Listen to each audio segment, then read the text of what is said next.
করছি। আমি নিজের লেখা একটা কবিতা, আমি যখন ক্লাস 11 এ পড়তাম তখন এটা লিখেছিলাম, তো জানি না মনে আছে কিনা, আমি চেষ্টা করছি সেটা আমি পাঠ করার। দয়ার পরিচয়। দ্বার হতে দ্বারের তরে একদা দিবা ভিক্ষা করে ফিরছি নবী পাড়া। হঠাৎ দেখি কিছু দূরে কি আছে পথের উপরে, জল জল করছে পথের পথে। কেউ নেই মোর কাছে, দেখি আমি এসে কাছে এখনো অমূল্য রতন। মনে জাগে ত্রাস, চাহি আশপাশ, করিব কি আমি এখন।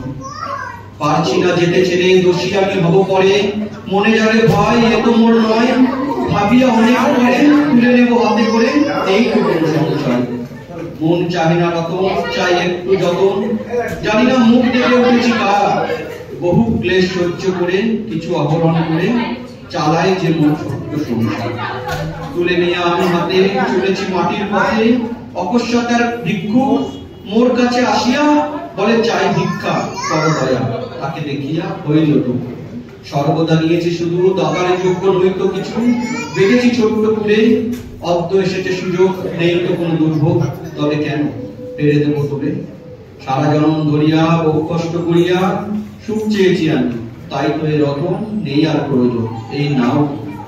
হৃদয় এখন মোর শূন্য, তবু ভাবি এ জীবন ধন্য।